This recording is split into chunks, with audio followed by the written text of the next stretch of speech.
Every fantasy football season, rookies end up being the biggest breakout winners after the bye weeks and after week 7 to 8. It is very, very common for us to have rookie running backs and rookie wide receivers that are scoring in the back half of the season more as RB2s to RB1s and wide receiver 2s to wide receiver 1s to finish out the fantasy football season. So I wanted to talk about some rookie breakout players at the running back and wide receiver position. If I don't touch on somebody, it's because I'm either jumping over them or because I do not anticipate them breaking out quite as much in 2025. So I have already talked plenty about Ashton Jeanty from the Raiders, so I'm going to start right here at pick number 46, Travion Henderson, who is going as running back 19. He has kind of flown up the rankings in ADP. And again, these are consensus rankings across all the different redraft platforms. I think as Kyle Williams comes along and Stephon Diggs starts to go down, he's going to get kind of filtered in there as a number 2, number 3, and kind of mix and match. I feel like at the beginning of the season, we're going to see Ramondre Stevenson kind of steal some of his goal line carries away. But as the season goes along, I think Travion will work himself into an every down back for this team. And Ramondre Stevenson will kind of get mixed and matched here and there, where I think it'll be more of a 50-50 split to start the actual season. I like Travion Henderson's draft position when he was going a couple of rounds later a lot more. I was picking him every single time. At this point in time in your drafts, I think that there are other running backs and wide receivers that are going around him and that are going to be on a higher scoring offense. And I think we have to remember, especially for rookie players, that if they're not on a top 10 scoring offense, it is going to be very, very, very, very hard for them, even as rookies, to have breakouts in the second half of the season this coming year. So Travion Henderson at his draft position isn't my favorite anymore. He still has a really, really good chance to break out and end up being more of an RB2, high-end RB2, low-end RB1 in the back half of the season, and could be somebody that you actually need to win your fantasy football championship in 2025. So next is the RB24, who's going 60th overall. It is RJ Harvey from the Denver Broncos.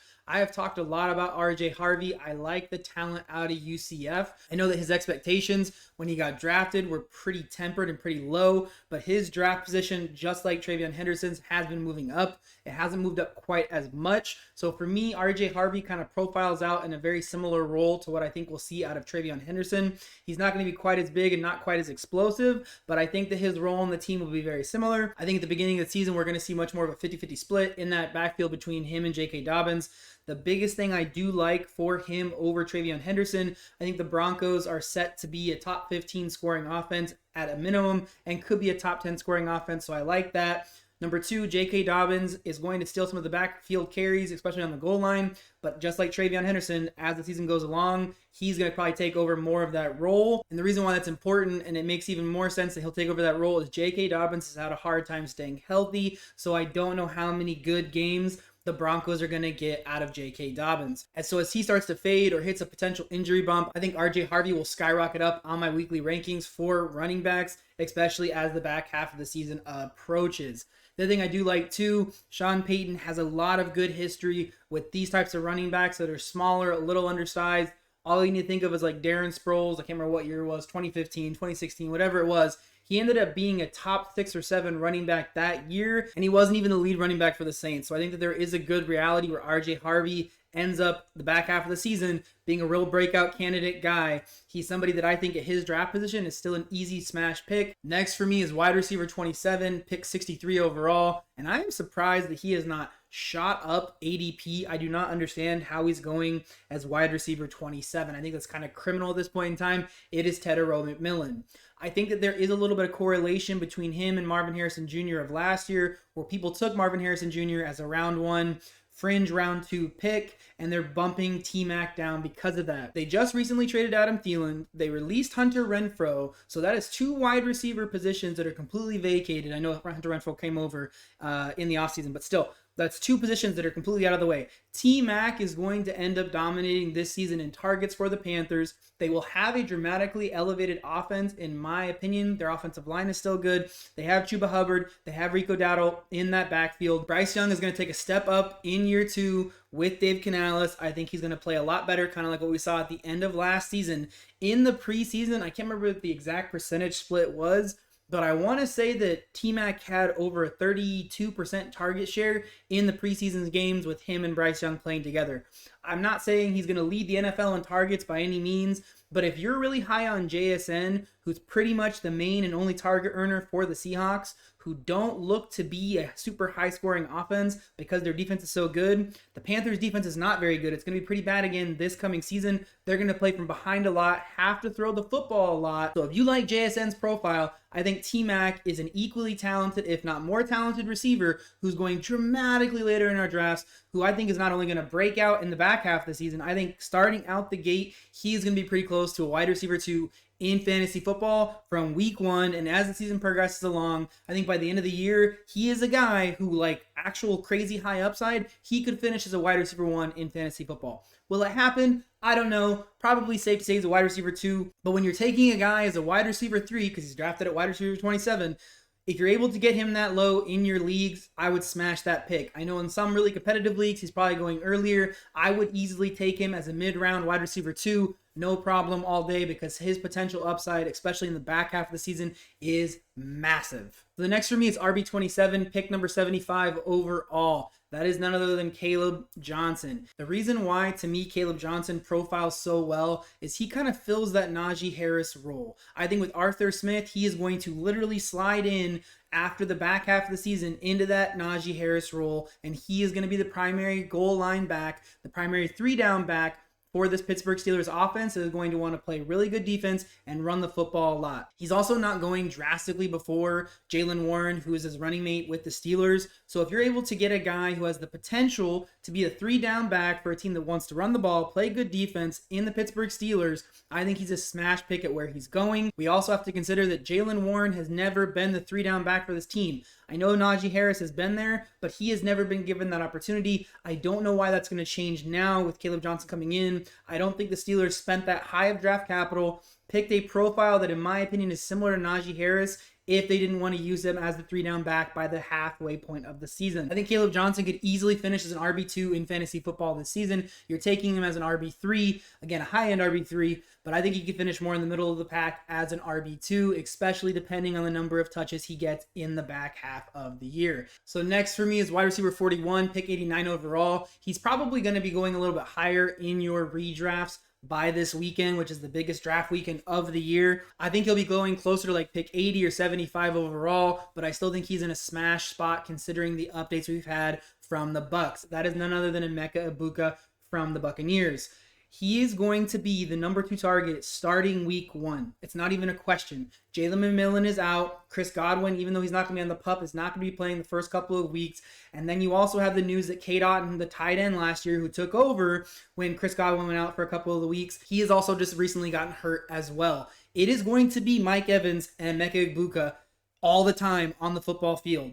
I think the talent profile of Emeka Egbuka is very, very similar to that of a Mike Evans, but Mike Evans 10 years younger. He is going to be a wide receiver 2 starting off the season. He will be a top 24 wide receiver in my estimation every single week. He has the potential, if Mike Evans goes down, misses a sizable chunk of games, to take over this wide receiver room and be the wide receiver 1 for the Bucks this coming season. Again, like I said earlier, around week 8 and after, most of these wide receivers are going to start breaking out and scoring dramatically more fantasy points. So the reason why I'm so confident in Emeka Egbuka and why I pick him a round or 2 earlier than where he's actually going on ADP is because he's going to be a wide receiver 2 week 1.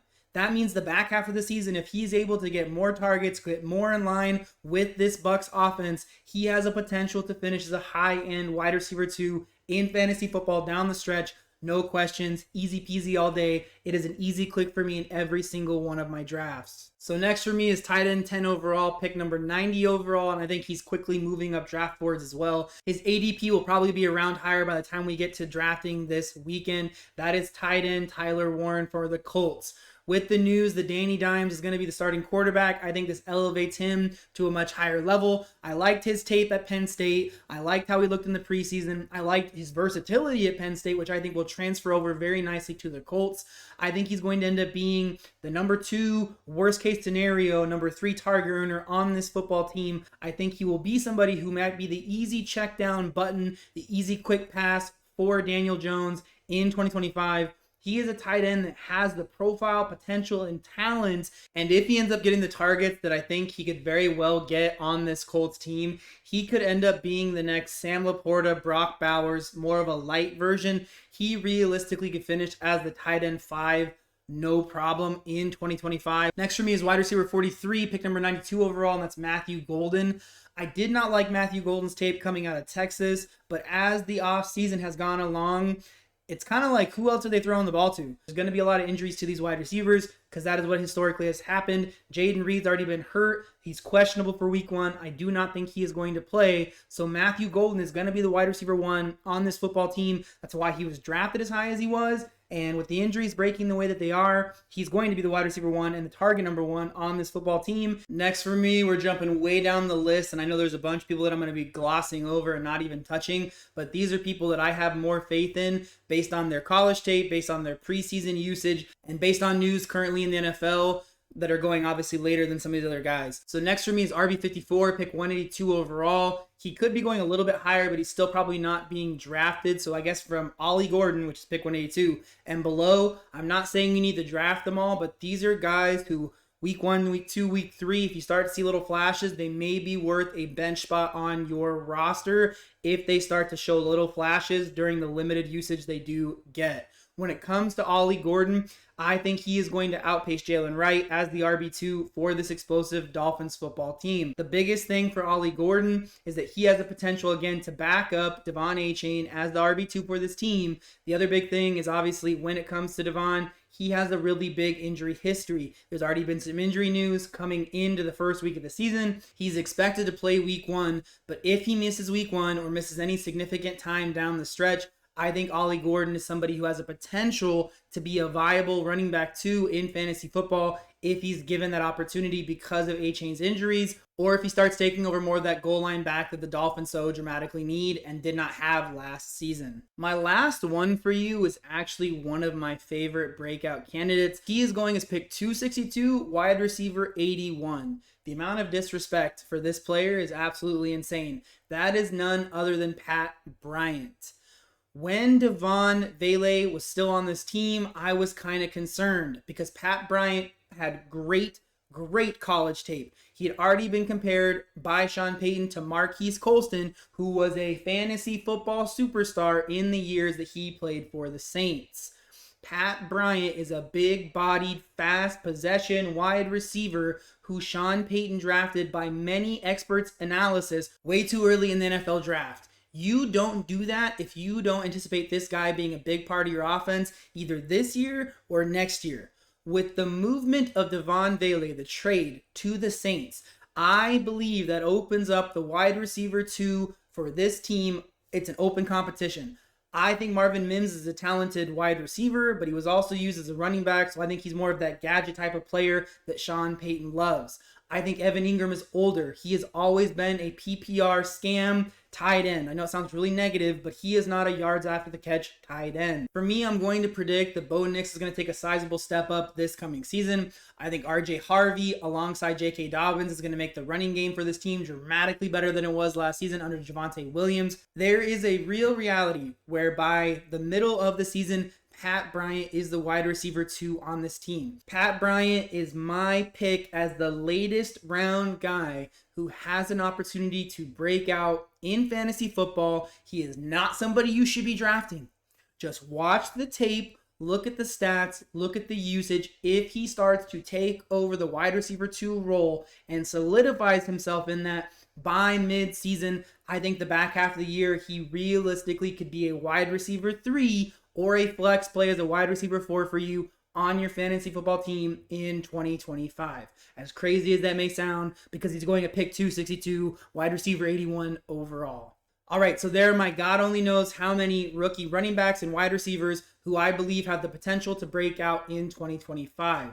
Maybe you're saying, hey, Ethan, I know I've heard about these guys. I know who I'm going to take later in my drafts. But maybe you're trying to figure out who you should be taking in the beginning of your drafts or higher up in the rounds, like rounds 1 through 5. I will have a video. Actually, I realize they're down here somewhere for you to watch if you're wanting some help in that area. Hopefully this video helps you get just a little bit closer to winning your fantasy football championship in 2025. Hopefully, I'll see you guys again. No, hopefully, you guys will see me again real soon. And until then, y'all have a blessed day.